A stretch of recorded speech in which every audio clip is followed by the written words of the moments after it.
오늘 우리에게 주신 말씀 제목은 돌아보라 라는 말씀 제목으로 사무엘하 21장 1절서부터 4절의 말씀으로 복음을 증거합니다. 우리 옆에 계신 분들과 앞에 계신 분들과 또 뒤에 계신 분들과 또한 인사하겠습니다. 모두 다 축복 받으십시오. 모두 다 축복 받으십시오. 네, 저주 말고 축복을 받으십시오. 할렐루야. 아멘. 우리는 많은 세상을 이렇게 우리는 오랜 시절 세상을 살면서 또한 많은 저주를 하며 살 때가 많이 있습니다. 그런데 성경의 기록대로 보면, 성경의 또한 말씀대로 보면 축복에는 축복이 임합니다. 저주에는 저주가 임합니다. 우리의 입속에서 저주가 아니라 다른 사람을 축복하는 삶을 살기를 간절히 소망합니다.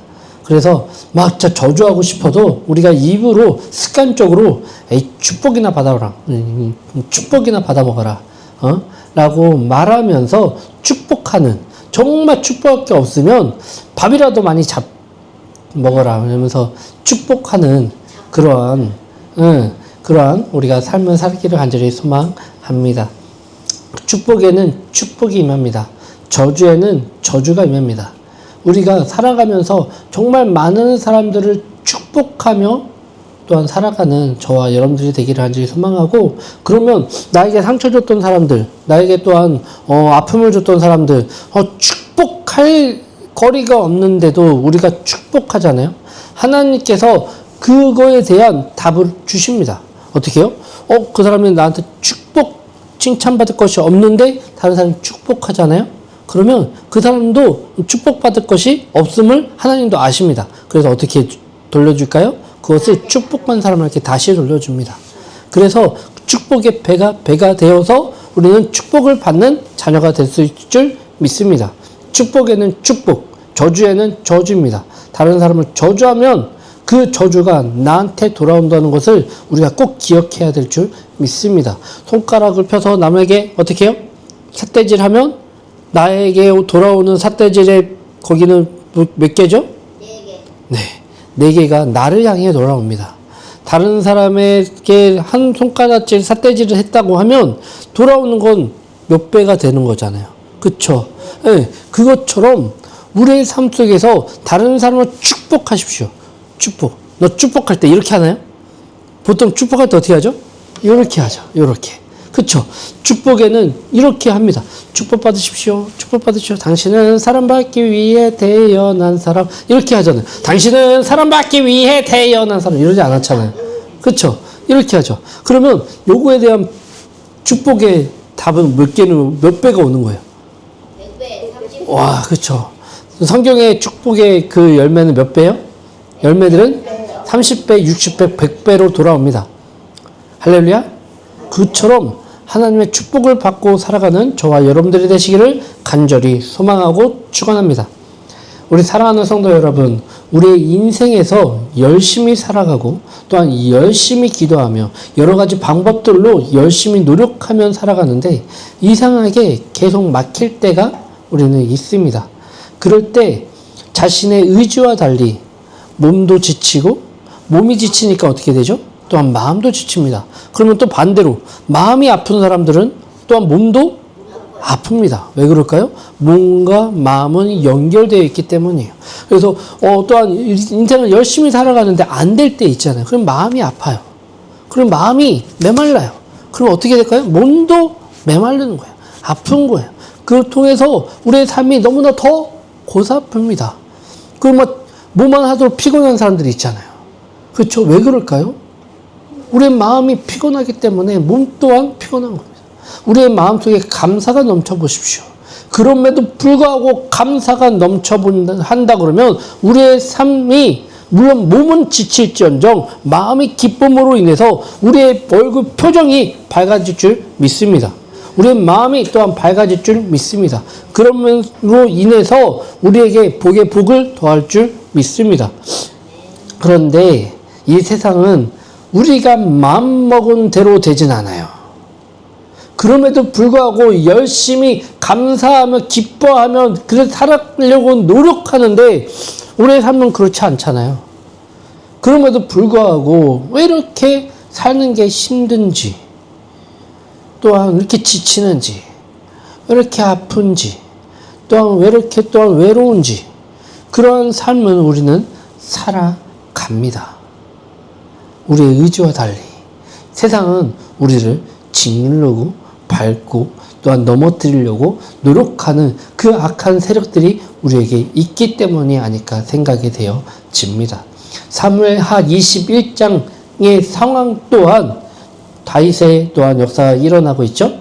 그 역사를 통해서 보았을 때도 정말 안타까운 다윗의 노년을 볼 수 있었습니다. 지금 다윗의 상황은 뭐예요? 압살롬 자신의 아들놈의 쿠데타로 정말 이 나라가 혼란스러운, 그리고 자신이 그곳에서 예루살렘이라는 그 성에서 도망쳐서 지금 다녔던 그 안타까운 상황 가운데 있잖아요. 그것으로 끝나나요? 아니죠. 또한 북이스라엘의 소수 그 사람들이 또한 어떻게 해요? 한 사람을 통해서 또한 구심점을 통해서 어떻게 해요? 쿠데타, 이 아들, 다윗의 아들이 쿠데타를 일으켰으니 그걸로 이제 간신히 회복하여 다시 들어가는 그 다윗을 향하여 어떻게 했습니까? 또 한 번에 다시 쿠데타를 일으켰습니다. 이 쿠데타는 다윗이 더 위기를 느꼈던 쿠데타예요. 분열된 왕국이 아니라 어쩌면 통일된 왕국을 다스리는 다윗의 입장에서 다시 과거로 사울 때에 분열된 왕국을 다스렸잖아요. 어떻게 해요? 북이스라엘 10개의 지파들이 따로 뭉쳤고 남유다의 지파들 따로 뭉쳐서 이 남과 북으로 갈라지는 그 아픔 속에서 있었잖아요.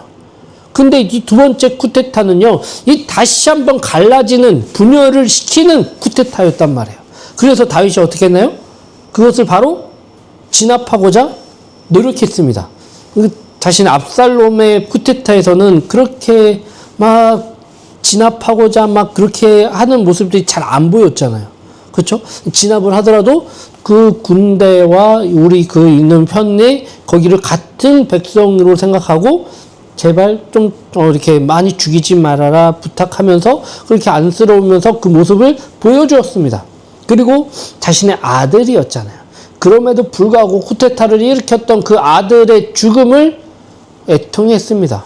그리고 군사들에게 부탁했었죠. 죽일 기회가 있으면 제발 죽이지는 말아달라라고 했었는데 어쩔 수 없이 그 상황 가운데 압살롬은 죽게 되었습니다. 그렇죠. 근데 이번에 그거를 할 때 다윗의 모습은요, 진짜 아버지의 모습으로 쿠데타를 진압하는 그 안타까운 모습을 보였다면, 이 두 번째, 이 나라가 분열되는 이 쿠데타는요, 바로 진압을 했습니다.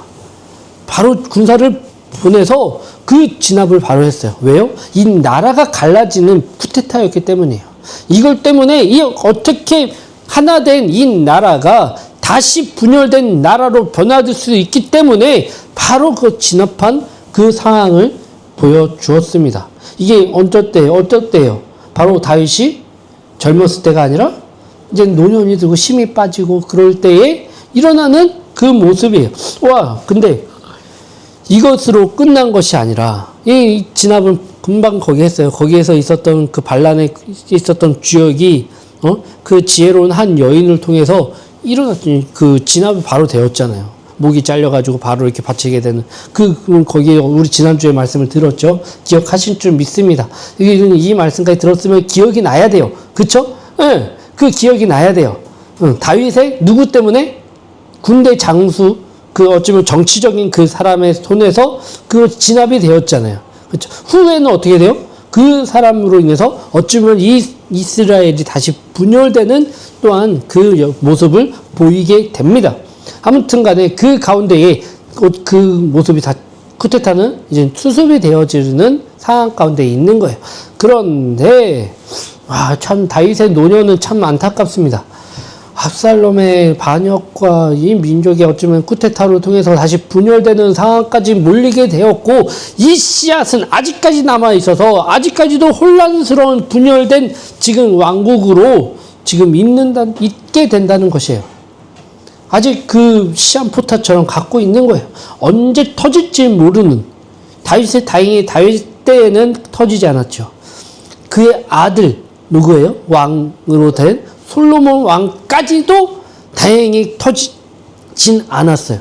근데 솔로몬 왕 이후에 그 시한포탄은 터져서 다시 한번 남과 북으로 영원 그 나라는요 다시 한번 다시 연합되지 않는 그 나라로 끝까지 가게 되는 거 아니겠습니까? 그리고 북이스라엘은 먼저 멸망하게 되고 남유다가 멸망하게 되는 그 안타까운 상황 가운데에 살게 된 거 아니겠습니까? 그러한 모습을 그 상황을 지금 다윗 때에는 지금 보게 되고 있는 거예요.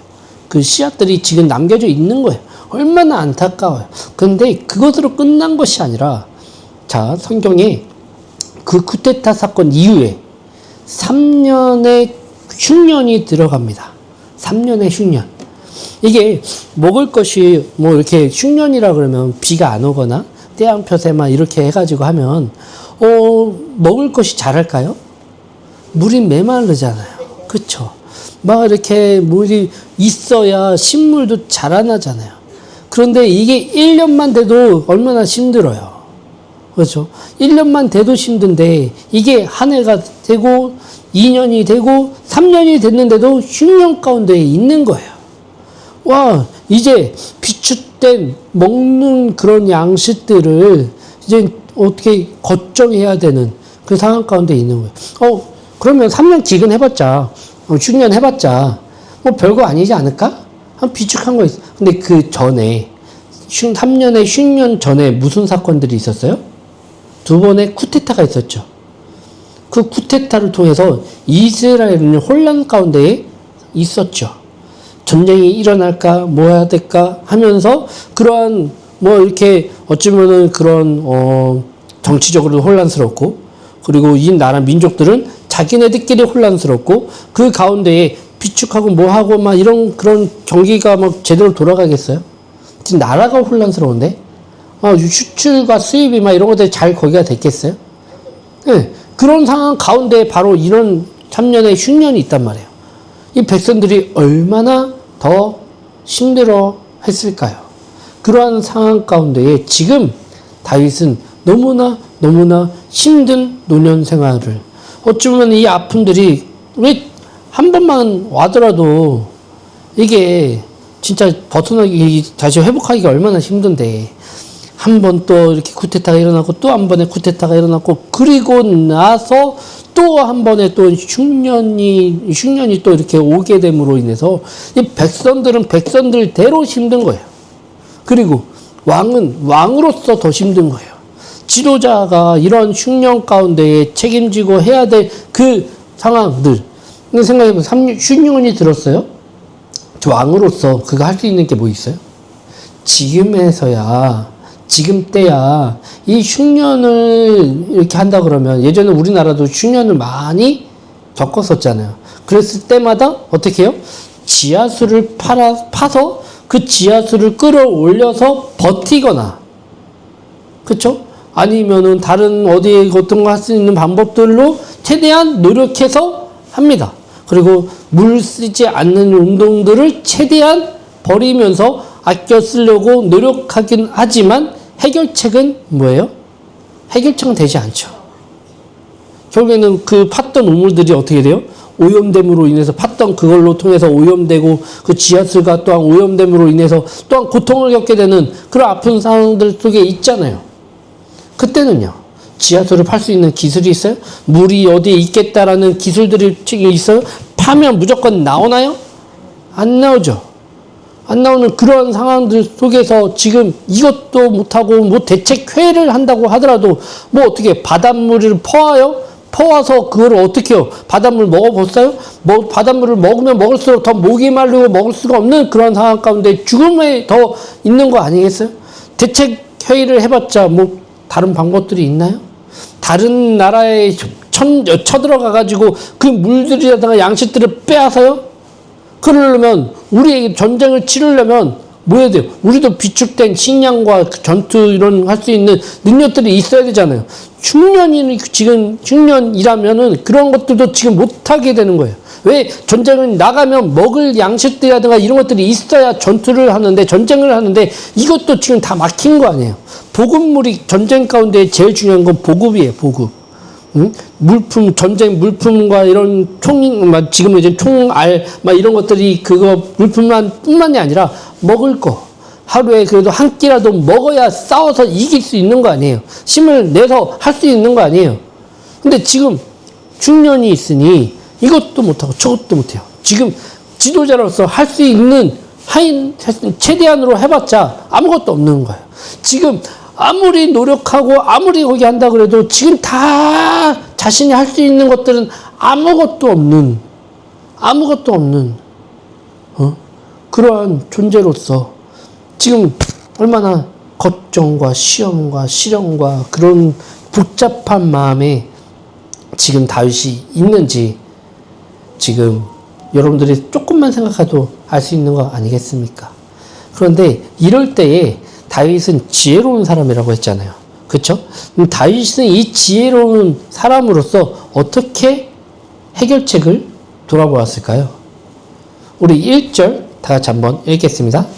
다윗의 시대에 해를 거듭하여 3년 기근이 있으므로 다윗이 여호와 앞에 간구하매 여호와께서 이르시되 이는 사울과 피를 흘린 그의 집으로 말미암음이니 그가 기브온 사람을 죽였음이니라 하시니라. 아멘. 다윗은요, 이 어려운 시기에 제일 먼저 한 것은요, 여호와 앞에 간구한 것이었습니다. 간구한다는 건 뭐예요? 간절하게 빌었다는 거 아니겠어요? 간절하게 죽은 힘을 다해서 여호와 앞에 나간 거예요. 그가 할 수 있는 최선의 방법은 자신이 이렇게 회의를 하고 주최하고 그것을 또한 다음 흉년에 대비할 수 있는 방법밖에 없잖아요. 그 댐을 만들든 뭐 하든지 간에 그렇게 해서 할 수 있는 방법들을 모색하는 방법밖에 없는데 그것 말고는 지금 당장 3년의 흉년 기간을 벗어날 방법이 없는 거예요.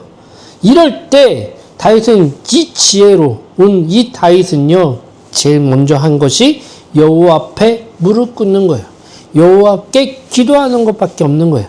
그게 최선의 방법이라 생각하여 그 방법을 선택한 거예요. 그게 가장 바른 길이고 빠른 길이기 때문에 다윗의 모습은요 우리가 봐야 될 모습이라 생각이 되어집니다. 우리가 닮아야 될 모습이 아닐까 생각이 되어집니다. 왜 그럴까요? 우리는 살면서 수많은 어려움들이 있어요. 어려움 안 겪어보셨나요? 한 번도 어려움이 없다 하시는 분 있었나요? 한 번도 아픔이 없었다는 분 계시나요? 한 번도 이별을 경험해 본 적이 없다. 한 번도 나는 그런 슬픔과 아픔과 외로움을 경험해 본 적이 없다. 물질 때문에 경제적인 어려움 때문에 어려워해 본 적도 없고 나는 이런 관계 때문에 어려워 본 적도 없다 하시는 분이 계신가요? 아마 인생에 한 명도 없을 거예요. 부한자는 부한자대로 걱정거리가 있고요. 염려거리가 있고요. 또한 가난한 자는 가난한 자대로 또한 어려움과 걱정과 또한 그런 것들이 다 있어요. 또한 공부를 많이 했던 사람이라든가 공부를 많이 못한 사람도 마찬가지예요. 그리고 친구가 많이 있는 사람이든 아니 없는 사람이든 인기가 많이 있던 사람 있든 또한 없든 그 많은 세상 사람들은요 다 똑같은 아픔과 슬픔과 외로움과 그러한 상황 속에서 우리는 살아갑니다. 그런데 그럴 때에 다윗은 어떻게 나왔다고요? 하나님께 간구하며 여호와 앞에 무릎 꿇고 기도하는 모습으로 나아간 거예요. 그것이 해결책이라는 것을 믿었기 때문에 그 지혜로운 다윗은요 그 길로 간 거예요. 이 3년의 흉년을 벗어나기 위해서 여호와께 하나님 어떻게 이 상황을 헤쳐나갈 수 있습니까? 자신의 능력으로 비겨올 수 있게 할 수도 없고 자신의 능력으로 이 어려움을 헤쳐나갈 수 있는 길이 안 보이는데 이 3년의 기근으로 끝나면 다행이겠지만 이 앞이 보이지 않는 이 상황, 절박한 상황 가운데 내년 또한 흉년이 될지 또한 어떻게 될지 이 상황도 모르는 이 상황 가운데에 이 백성들은 조금만 더 한계의 치가 지금 엄나드는 이 상황 가운데에 내가 할 수 있는 방법은 여호와께 간구하는 방법, 이 방법밖에 없음을 그는 몸소 보여주고 있는 거 아니겠습니까? 그래서 우리 어려움이 있다면 작든 크든 어려움은 어려움이에요. 고등학교 때 고3 수능 이 시험만 넘으면 우리는 인생은 좀 달라질 거야, 행복할 거야 라고 해서 수능 시험 보아서 좋은 대학교에 간다고 하더라도 행복했나요? 잘 살았나요? 아니죠. 또 다른 걱정과 또한 산이 또 있잖아요. 취업은 어떻게 해야 될지, 또한 여자친구는 어떻게 만나야 될지, 남자친구는 어떻게 만나야 될지, 기타 등등의 또한 자녀 걱정에 무슨 걱정에 우리는 넘어야 될 걱정들이 너무나 많아요. 그럴 때에 우리가 할 수 있는 방법은 뭐예요? 주님께 기도. 기도밖에 없는 거예요. 여호와께 간구하는 그 모습으로 우리는 나아가야 될 줄 믿습니다. 그럴 때 하나님은 알려주실 거예요. 그런 모습을 우리가 또한 다윗을 통해서 배우기를 간절히 소망합니다. 기도하면 달라지나요? 달라져요? 안 달라져요. 기도한다고 달라지나요? 기도하면 내가 거기 해가지고 하면은 이 물질이 없던 것들이 막 생기나요? 안 생길 때도 있어요. 그런데 내 상황은 바뀌지 않지만 그 상황을 이길 수 있는 힘을 주십니다. 이길 수 있는 지혜를 주십니다. 이길 수 있는 능력을 주십니다. 또한 그것을 헤쳐나갈 수 있는 지혜를 우리에게 주신다는 거예요. 그것이 더 소중한 거 아니겠습니까? 그 상황 가운데 우리는 나아가야 될 줄 믿습니다. 그 위기는 우리의 눈으로 봤을 땐 큰 위기지만 하나님의 생각으로 봤을 때, 하나님의 판단으로 봤을 때, 하나님의 시선으로 봤을 때는 작은 거예요. 작은 거예요. 어릴 때 여러분들 수많은 걱정, 염려 그런 것들을 움켜쥐려고 했던 것들 많이 있잖아요. 저것만 있으면 내가 행복할 것 같아. 그래서 저 과자만 보면서 엄마 사주세요, 아빠 사주세요 하면서 징징징징징징징 거리고, 그리고 무슨 장난감이 있으면 그 장난감 갖고 싶어가지고 맨날 떼쓰고 한다고 치더라도 우리는 그거를 못 가지면 인생이 끝난 것처럼 울 때도 많이 있잖아요. 근데 그건 별거 아니었잖아요. 나중에 돌아보니까 우리 인생 그런 거 아니겠어요? 할렐루야? 아멘. 그런 모습 가운데에 우리는 지금 위기는 너무나 작을 수 있다는 것을 깨달으시길 간절히 소망합니다. 그 기도 가운데 나한테 그 위기는요 나한테 너무나 커요. 지금의 시선으로 보았을 때는. 그쵸? 응? 어릴 때에 그거 하셨던 것들 그게 그 시선에는 가장 큰 위기예요. 이거를 가지면 진짜 난 행복할 것 같아. 응? 친구들한테 자랑도 하고 뭐다 하고 응? 이게 인생의 최고인 것 같잖아. 그쵸? 응? 그래서 막 그걸 떼쓰고 막 하고자 하고, 근데 우리는 돌아보면 별거 아니었다라는 것들을 오늘 깨닫게 됩니다. 그거 마찬가지예요. 마찬가지예요. 그럴 때 우리가 할 수 있는 거, 그것을 항상 내려놓고 하나님의 시선으로 하나님 말씀하여 주시옵소서. 그러면 하나님께서 가르쳐 주신다는 거예요. 근데 이럴 때 이 절박한 다윗의 기도를 듣고요, 하나님은 어떻게 했을까요? 여러분들 생각 어떻게 보셔요? 이게 하나님의 이 다윗의 절박한 기도, 이 기도 제목은 뭐예요? 이 3년의 흉년을 끝내게 해 주시옵소서. 이거 아니겠어요? 흉년이 멈추게 해 주시옵소서. 지금 당장 비가 주르륵 오므로 인해서 기도한 보람이 일어나는 게 얼마나 좋아요. 봐봐! 기도하니까 이렇게 오잖아. 그러니까 기도해! 아픔이 있어? 힘듦이 있어? 어려움이 있어? 기도해! 그러면 하나님께서 이렇게 응답해 주셔. 딱 하면 얼마나 멋져요. 그쵸? 근데 조금 달라요. 부담스러운 말씀을 자꾸 하시네요. 우리 1절 다시 한번 읽어보겠습니다. 다 같이 한번 시작. 다윗의 시대에 해를 거듭하여 3년 기근이 있으므로 다윗이 여호와 앞에 간구하매 여호와께서 이르시되 이는 사울과 피를 흘린 그의 집으로 말미암음이니 그가 기드온 사람을 죽였음이니라 하시니라. 자, 여기 빨간 글씨를 보면요. 이는 사울과 피를 흘린 그의 집으로 말미암음이니 그가 기브온 사람을 죽였음이니라. 어? 이게 좀 다른 응답이 나와야 되는 말 아니에요? 이 엉뚱한 얘기가 지금 나오는 거예요. 하나님의 응답이 지금 여호와께 간구함에 여호와께서 그 기도를 들으사 이 3년의 흉년을 멈추게 하셨더라가 우리 인간의 모습이 원하는 모습 아니겠어요? 다윗의 기도의 제목 아니겠어요? 응답 아니겠어요? 그런데 3년의 흉년은 하나님께서 입 밖으로 꺼내지 않으시고 어떻게 해요? 여호와께서 이르시되 이는 사울의 피를 흘린 그의 집으로 말미암음이니 그가 기브온 사람을 죽였음이니라 하시니라. 이 3년의 흉년이 오게 된 이유는 사울의 피를 흘린 그의 집으로 말미암음. 사울의 피? 지금 다윗이 통치한 이 나라 안에 있는 거 아니겠어요? 다윗은요 지금 벌써 나이가 많아서 노년기에 시대에 들어가는 있는 그 상황 아니겠어요? 아무 사울 때에 그 아무리 죄를 졌다고 하더라도 사울의 때에 잘못했던 것을 지금에 와가지고 그것에 대한 대가라고 지금 하나님께서는 말씀하시는 거잖아요. 뭐예요?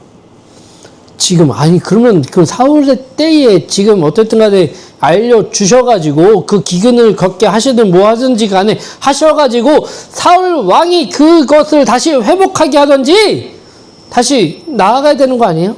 사울 왕은 지금 죽었잖아요.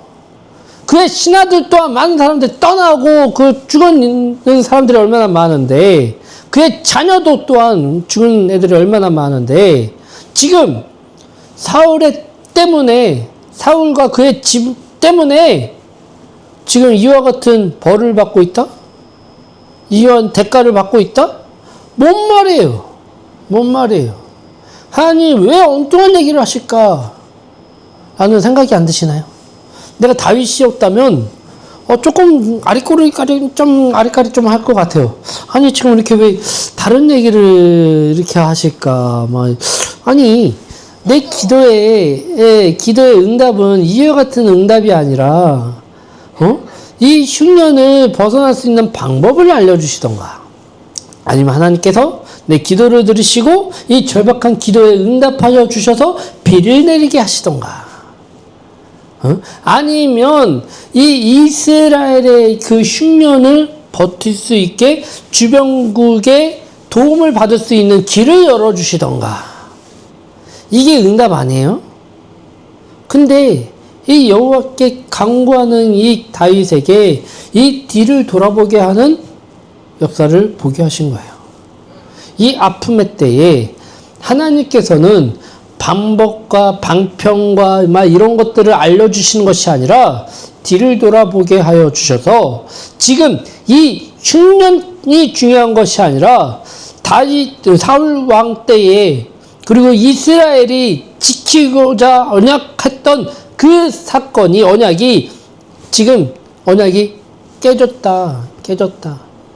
깨졌음을 너희 다시 한번 기억하라. 다시 한번 돌아보라. 왜 그럴까요? 하나님께서는 이 3년의 흉년보다 더 중요한 것이 있다라고 하는 거예요. 지금 이스라엘에게 이 분열을 걱정하는 지금 이스라엘에게 더욱더 중요한 사건이 있다라는 것을 지금 이 그때의 아픔의 상처로 지금 걱정하고 그 아픔 가운데에 분노하며 일을 하고 있는 그 사람들이 있다라고 하나님께서는 알려주시는 거예요. 왜 지금이었을까요? 왜 지금 하나님께서는 다윗에게 알려주셨을까요? 이 분열되기 전, 그쵸? 그 쿠데타 그 전의 사건이 뭐였어요? 이스라엘이 어찌 보면 다시 한번 남과 북으로 사울에 있는 그 집안의 사람들, 사울의 편에 섰던 그 사람들이 들고 일어날 쿠데타를 보여주셨잖아요.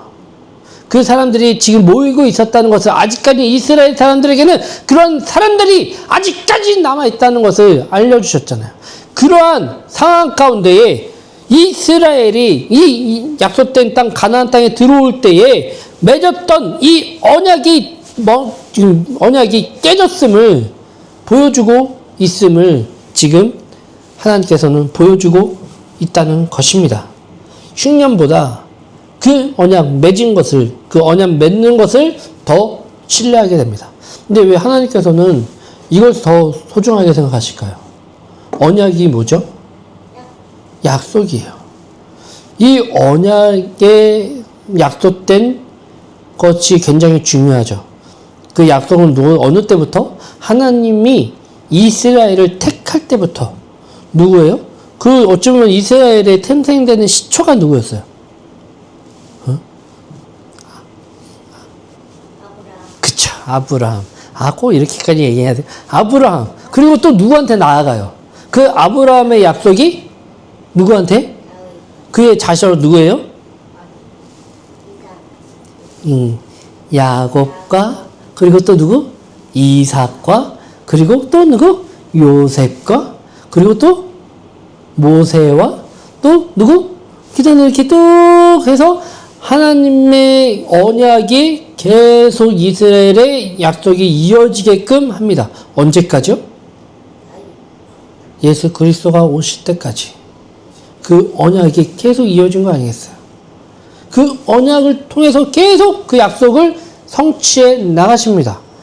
이 다윗의 혈통을 통해서 누가 왔어요?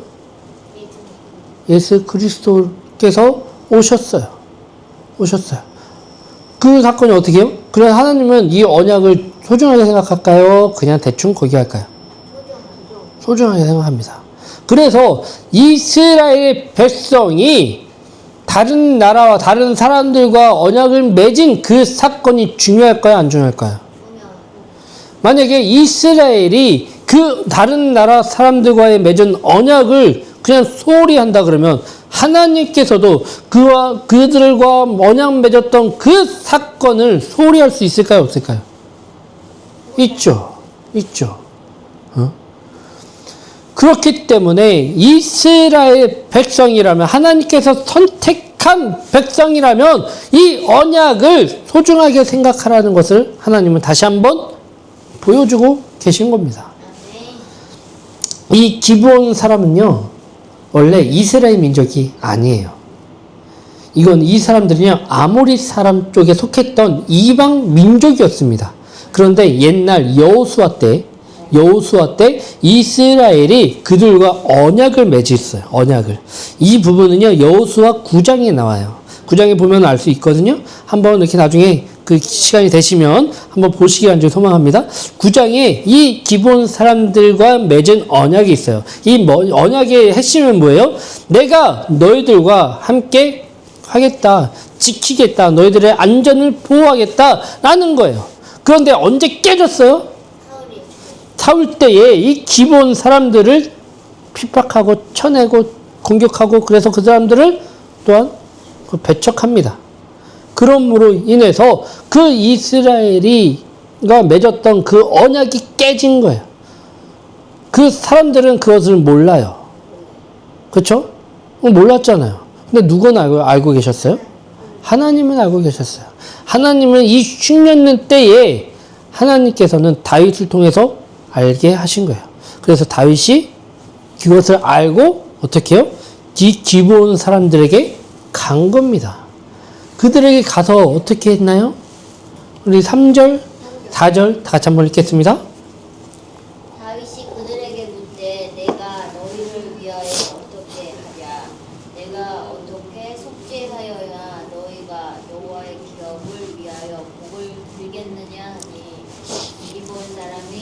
그에게 대답하되 사울과 그의 집과 우리 사이의 문제는 은금에 있지 아니하오며 이스라엘 가운데에서 사람을 죽이는 문제도 우리에게 있지 아니하나이다 하니라. 왕이 이르되 너희가 말한 대로 시행하리라. 아멘. 다윗은 지혜로운 사람이었습니다. 하나님께서 그에게 또한 지혜를 허락하신 줄 믿습니다. 그래서 우리 시작하기 전에 우리 축복엔 축복, 저주에는 저주라고 말씀하셨잖아요. 그쵸? 인사한 거 기억하시죠? 그럼 모르시는 분 있으시나요? 없죠? 우리 축복합니다. 근데 왜 저주하면 저주라고 얘기하는지 아시겠죠? 이 성경에 보면요. 지금 이 심오한 사람들이 아픔을 상처 속에서는 살아가고 있는 거예요.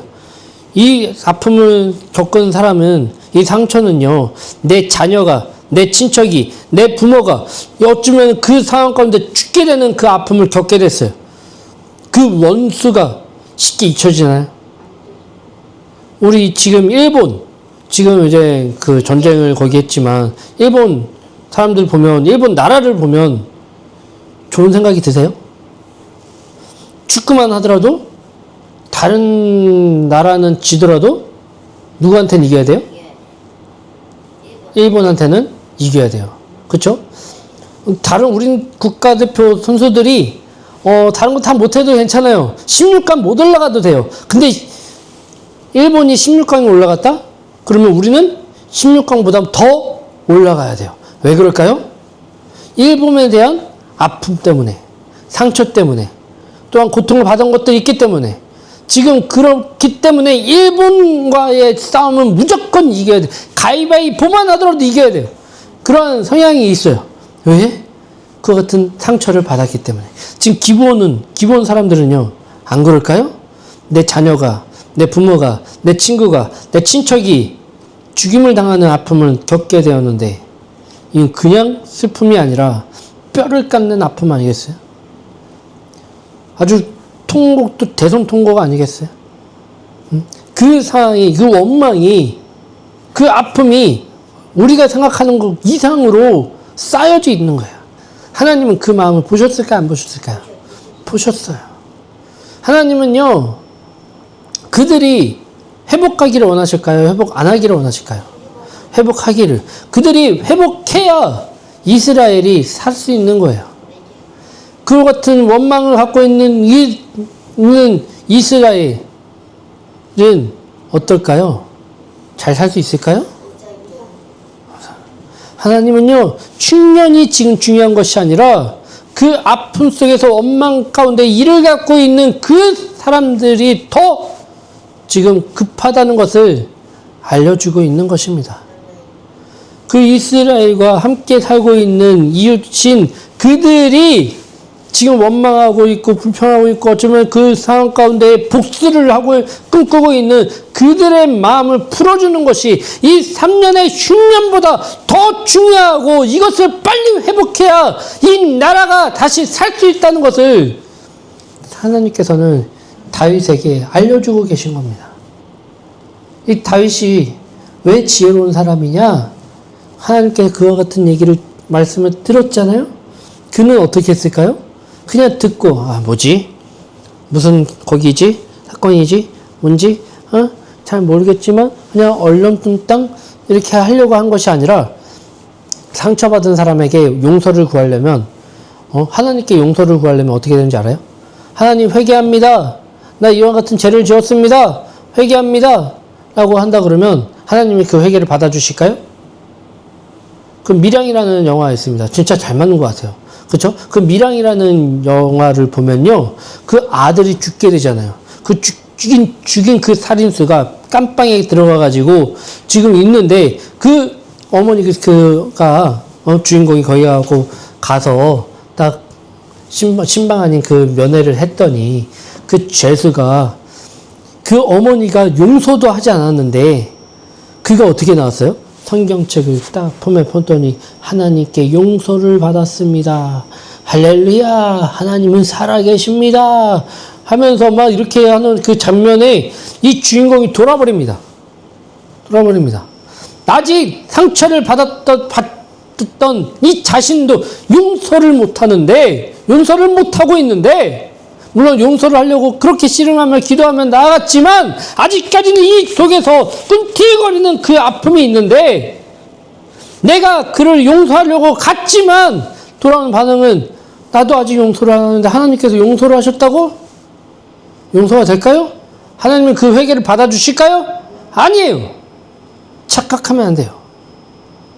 회개는요, 하나님과 나와의 그 관계 속에서 회개하면 끝나는 것이 아니라, 내게 다른 사람에게 상처를 주었다면 그 상처를 준 사람에게 가서 용서를 구하고, 구한 것으로 끝나는 것이 아니라 용서를 해줄 때까지 용서를 다시 한번 구하고 또 구하면서 용서를 해줄 때까지 그 용서의 그 물이 묶여진 것이 풀릴 때에 하나님께서도 또한 그것이 풀려지는 거예요. 지금 다윗에게 그와 같은 모습으로 지금 보여주는 거 아니겠습니까? 그가 처음에 갔을 때 어떻게 해요? 은과 금을 다 가지고 가면서 다시 그때 사울 왕 때에 너에게 핍박했던 거, 상처 줬던 거 용서해달라. 그렇게 나아가는 왕의 모습 보이십니까? 눈에 지금 보이십니까? 그가 왕으로서 왕의 체면을 다 내려놓고 그 아픔을 받았던 그 심한 사람들에게 가서 하나님의 마음으로, 하나님 주신 그 마음으로 그들에게 용서를 구한 거예요. 그랬더니 그 갖고 있었던 최대한 예의로 은과 금을 다 바리바리 쌓아 들고 그들에게 가서 용서를 구하는데 그들이 마음에 풀리겠냐고요. 그 아픔은, 가족이 다친 그 죽는 그 아픔은 돈으로 어떻게 그거를 해결할 수 있겠어요? 안 되죠. 그들이 다시 요구합니다. 그들이 요구한 거예요.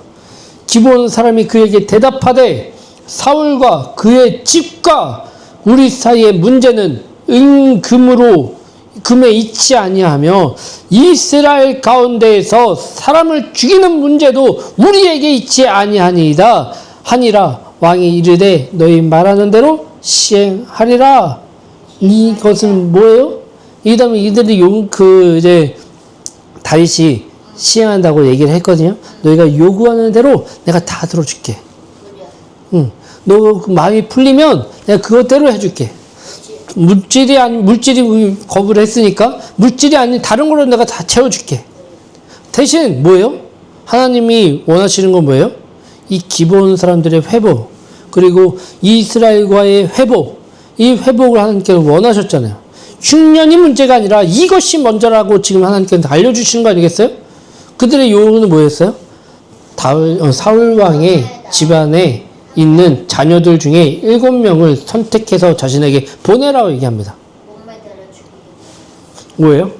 그들을 보내면 우리가 알아서 처리하겠다.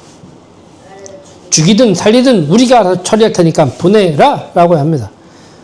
다윗은 모를까요? 그들이 보내면 어떻게 될지? 지금 원수를 갚겠다는 거 아니에요. 그렇죠?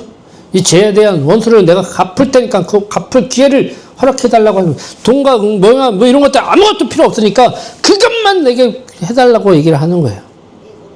그 얼마나 지금 그들의 한이 있는 그 말인지 여러분 아시죠? 왜 그 일본을 그렇게 한스럽게 거기 해요? 내 부모 세대, 부모가, 친척이, 내 자녀가 죽었잖아요. 그들의 손에. 그들의 총칼에 죽었잖아요. 그래서 지금까지도 우리는 용서를 못하는 거 아니겠어요?